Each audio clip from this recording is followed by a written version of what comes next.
Doctor کی ساری کوششیں بے سود گئی تھیں۔ تبھی حائفہ نے ذرا سی آنکھیں کھولیں، جمیل کو دیکھا اور پھر ہمیشہ کے لیے اپنی آنکھیں موند لیں۔ ڈاکٹرز نے ایک دوسرے کی طرف دیکھ کر نفی میں سر ہلایا۔ اس کے چہرے پر لگا آکسیجن ماسک اتارا اور سفید چادر سے اس کا چہرہ ڈھانپ دیا۔ جمیل ایک ایک کر کے سبھی کو کمرے سے نکلتے دیکھ کر ان کو حیرت سے دیکھنے لگا۔ جیسے ہی آپریشن تھیٹر کا دروازہ کھلا، شیخ کمال، ریان اور ڈاکٹر احمد جلدی سے ان کے پاس گئے۔ آئی ایم سوری، ہم نے اپنی پوری کوشش کی مگر ہم ان کو بچا نہیں سکے۔ اصل میں سر کی چوٹ بہت گہری تھی جس کی وجہ سے خون بہت بہہ گیا تھا، انہوں نے کہا۔ یہ سنتے ہی شیخ کمال وہیں فرش پر بیٹھ گئے۔ ان کو لگا جیسے ان کا دل بند ہو جائے گا۔ بابا سنبھالیں خود کو، ریان نے خود پر ضبط کرتے ہوئے کہا۔ مگر ایک بات، یہ حادثہ کیسے ہوا؟ وہ کیسے چھت سے گری؟ کہیں یہ خودکشی کا معاملہ تو نہیں یا یہ قتل بھی ہو سکتا ہے؟ ہمیں پولیس کو شامل کرنا پڑے گا، پھر ہی آپ لڑکی کی ڈیڈ باڈی لے کر جا سکتے ہیں، ڈاکٹر نے ان کو کہا۔ پولیس؟ مگر کیوں؟ یہ خودکشی نہیں ہے اور نہ ہی یہ قتل کا کیس ہے، ہماری کسی سے کوئی دشمنی نہیں ہے، ریان نے جلدی سے کہا۔ آپ لوگ فکر مت کریں، میں ڈاکٹر سے بات کرتا ہوں، یہ کہہ کر ڈاکٹر احمد نے اس ڈاکٹر کو اپنے ساتھ چلنے کا کہا۔ میرا نام ڈاکٹر احمد ہے، میں ماہر نفسیات ہوں۔ اصل میں ڈاکٹر صاحب، یہ لڑکی میری پیشنٹ رہ چکی ہیں، مینٹلی طور پر تھوڑی سی ڈسٹرب تھی، آپ پلیز اس معاملے میں پولیس کو شامل مت کریں، اس نے التجائیہ لہجے میں کہا۔ مگر ڈاکٹر احمد، ہم بھی مجبور ہیں، ہمیں جواب دینا ہوتا ہے، ہم ایسے کیسے ڈیڈ باڈی لے کر جانے دیں، ڈاکٹر نے کہا۔ جب کسی طرح بھی ڈاکٹر نہ مانا تو ڈاکٹر احمد نے اپنے دوست کو فون کیا جو ایس پی تھا۔ اس نے سارا معاملہ اس کو بتایا۔ ڈاکٹر احمد جانتا تھا کہ شیخ کمال کی فیملی تو پہلے ہی مشکلات کا شکار ہے، اوپر سے حائفہ کی موت، اور پھر یہ پولیس کا معاملہ سب سے زیادہ پریشان کن تھا۔ حائفہ کی میت باہر لائی جا چکی تھی، شیخ کمال کی ہمت نہیں ہو رہی تھی کہ وہ چادر اٹھا کر اس کا چہرہ دیکھ سکیں۔ کہوت، یہ ڈاکٹر کیا کہہ کر گیا ہے؟ جمیل نے کہوت سے پوچھا۔ میری حائفہ ٹھیک ہے نا؟ اس کو کچھ نہیں ہوا، تم نے کہا تھا کہ وہ یہاں آئے گی تو ٹھیک ہو جائے گی، بتاؤ نا کہوت، ایسا ہی ہے نا؟ اس نے کہوت سے پوچھا۔ جمیل، اب حائفہ نہیں رہی ہے، وہ مر چکی ہے، اس نے افسردہ سے لہجے میں کہا۔ نہیں، تم جھوٹ بول رہے ہو، میری حائفہ نہیں مر سکتی، وہ مجھے چھوڑ کر نہیں جا سکتی، یہ تو ڈاکٹر نے نیند کی دوا دی ہے، اس لیے سو رہی ہے، دیکھو ذرا، مرا ہوا انسان ایسا ہوتا ہے، میری حائفہ تو سو رہی ہے، وہ حائفہ کے چہرے سے چادر ہٹا کر بولا تھا۔ جمیل، سمجھنے کی کوشش کرو، حائفہ اب نہیں رہی ہے، اس نے کہا۔ سنا نہیں تم نے میں نے کیا کہا ہے؟ کچھ نہیں ہوا ہے میری حائفہ کو، تم دیکھ نہیں رہے، وہ سو رہی ہے، کیوں ایک بات بار بار بول رہے ہو؟ یہ کہتے ہوئے وہ غصے سے کہوت کی جانب بڑھا تھا۔ ہاں، وہ سو رہی ہے، ابھی جاگ جائے گی، کہوت نے اس کی ہاں میں ہاں ملائی، کیونکہ اس کو ڈر تھا کہیں جمیل کچھ اور نہ کر بیٹھے۔ جمیل کو اگر کوئی سنبھال سکتا تھا تو وہ صرف شاہ بابا تھے۔ ریان، جو اسٹریچر کے قریب ہی کھڑا تھا، اسے لگا جیسے یہاں کوئی اور بھی ہے، پھر حائفہ کے چہرے سے خود ہی چادر کا ہٹ جانا کیا بابا کی کہی ہوئی باتیں سچ تھیں؟ اس نے دوبارہ حائفہ کا چہرہ ڈھانپ دیا۔ تھوڑی دیر بعد ڈاکٹر احمد کا دوست ایس پی ذیشان ہاسپٹل پہنچ گیا اور سارا معاملہ سنبھال لیا۔ کچھ دیر بعد ہی ان کو حائفہ کی میت گھر لے جانے کی اجازت مل گئی۔ انہوں نے حائفہ کی میت ایمبولینس میں رکھی، ساتھ شیخ کمال بیٹھ گئے، جمیل بھی اسی ایمبولینس میں سوار ہو گیا۔ وہ ایک لمحے کے لیے بھی حائفہ سے الگ نہیں ہونا چاہتا تھا۔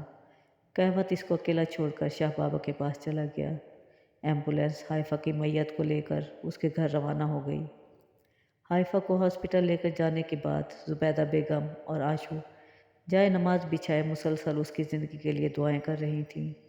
سیاہ آسمان پر اب ہلکی ہلکی سفیدی نمودار ہونے لگی تھی، مگر ان کو معلوم نہیں تھا آج مشرق سے نکلنے والا سورج ان کے لیے روشنی نہیں تاریکی لے کر آیا ہے۔